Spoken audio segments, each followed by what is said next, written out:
Hey, good afternoon. This is JVSingt Solutions here. Today, we're going to expand a little bit on what we mentioned before, our blueprint for optimizing event management. We do have a uh, blueprint in Amazon that you could get. It's called the Mastering IT Monitoring, a blueprint for optimizing event management and noise reduction.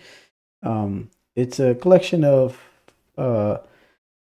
mostly information related to the challenges of event management in IT monitoring. But today, taking a step towards that, we're going to take a look at alert correlation rules. Right, alert correlation is basically a way of grouping alerts, right? And it allows you to keep the amount of alerts um, under a primary alert, and any associated alert becomes a secondary alert. So let's say, for example, today we're going to take a look at the alert correlation rules in event management, right? So um, let's say, for example, if you notice through your reporting that usually when you start getting CPU utilization alerts, it comes with memory utilization alerts. So what we're going to do is create an alert rule, a correlation alert rule that will take your primary alert, find that alert, and then associate the secondary alert with your primary alert. So one way to take a look at this is to look at your we can look at all alerts, right? So we could take a look at some of the alerts that have been generated. So so here's some of the alerts that we've seen today, right? Let me just change the filter here a little bit, and let's say created on this week, and just to keep it that way. Um, and here's the stuff that we have, right? You have your memory utilization, and then you also have your CPU utilization. So you're basically saying, what we see is that when we first get the CPU utilization, you start getting the secondary alerts, which is the memory utilization. Um, so what we're going to do is create an alert correlation rule that's going to take this data and group it together, right? So what we're going to do is we go to alert correlations.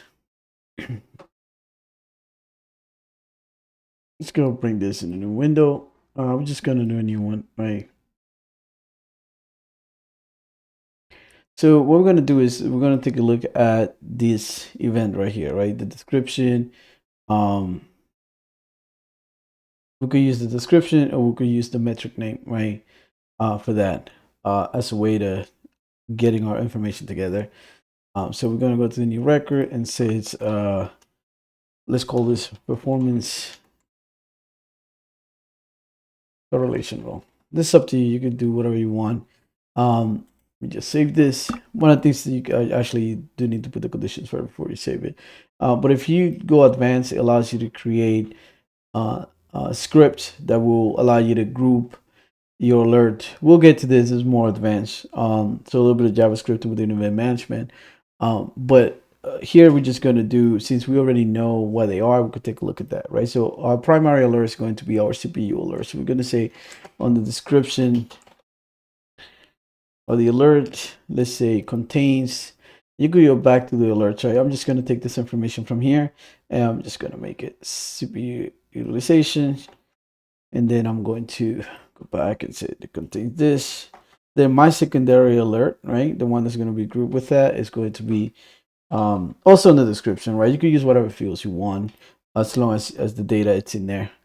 So going back here, I'm going to take a look. You see this alert here, it says memory utilization. I'm going to okay this one. I'm going to go back here.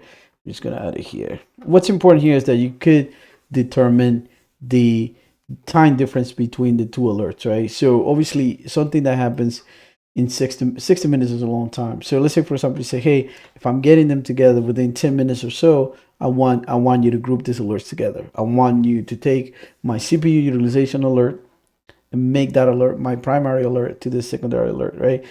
Also the relationship between the two alerts, right? If it's coming from the same CI, same node, do that. Sometimes that's not the case, right? You might have let's say for example, if your application server and then database service also a bunch of stuff is happening, you could also use, say, there's no relationship, right? There's no relationship between the the CI where this is coming from. So if you do this, then this allows you to target other servers. It doesn't have to be the same CI.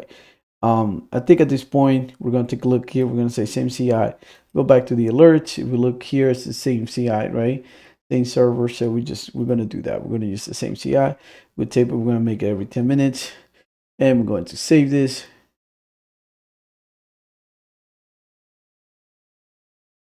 So one way we could go back to the alerts is we just go here and here. So this is my I'm going to regenerate this. So I'm going to take a look at that.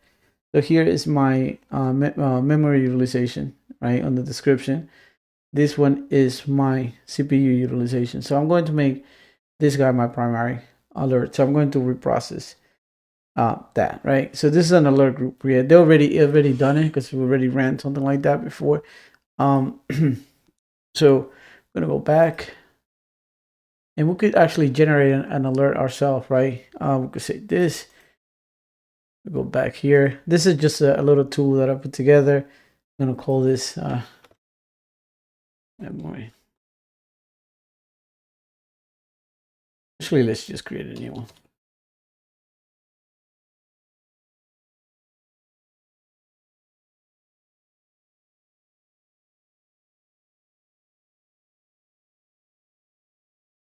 And we're just gonna use let's change the note, right? So mid event to be utilization.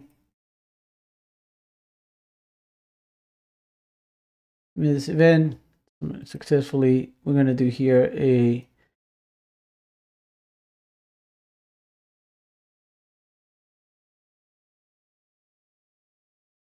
and we're gonna leave the same node, right? Because we're looking at the same device.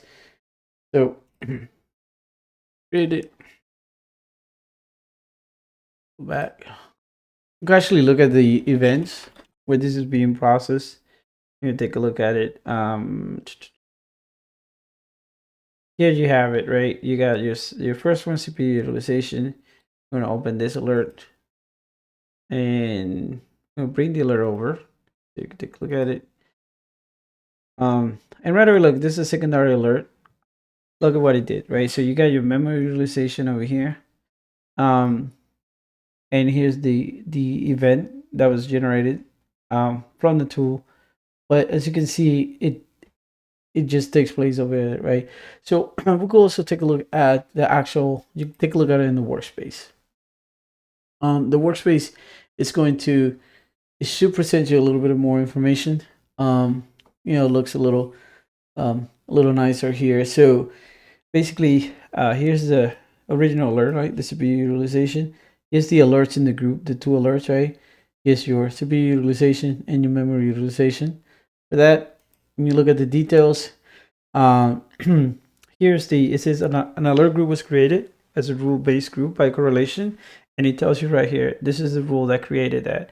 So, and it creates that group alert, and also here's your original alert, and then here is the correlation rule that we created that added the event, right? So it makes it a little bit easier to look at this information. So when you're looking at your alerts, your alert dashboard, right? When you're looking at your alert dashboard, it's gonna show it as a primary and secondary alert for that particular device, right? So we go back here. So here's the node that we created. And I know this because of the IP address, but if you break this down, right here has a secondary alert with it, right? So it's right there for you. It does it for you. And this is, if you have a dashboard that you're looking at, an event management, I'll touch on that on another video. But if you have your dashboard and you only want to see primary alerts, it will show the primary alert and it reduces the amount of noise, right? Same when you're doing reporting, you want to look at your primary alerts, your grouping, utilization stuff, grouping and stuff of that nature. You can also write reports for that and how you can see how efficient you're being with your correlation. In your team that looks at alerts and events, they're going to love it because it's less information that they need to see. When they click on it, it will show them that they're related because they happen during the same time. But keep in mind, when you do your alert correlation, you need a primary alert and a secondary alert. You also need to determine, you need to add the time between the two alerts. One of the things I noticed is, it's up to you, right? The reporting is important. You learn your behavior, your different things, which is the different things, right? You could have different metrics, right? Because a lot of things start happening when something's going on. So if you have like high CPU utilization on a particular node, and then you start seeing memory utilization, this IO operations, all of these things could be used for you to group them together. So this is another one that we did. It's an example as well. But I just made a simpler one for the demo. But this is all the sort of thing that you could do, right? And here basically saying, hey, if I get all of these type of events within 15 minutes and it's on the same server, same CI, I want this to be correlated together. So that's it. Alert correlation is just a way to group in your alerts and make it a little bit more efficient. Thank you for your time today.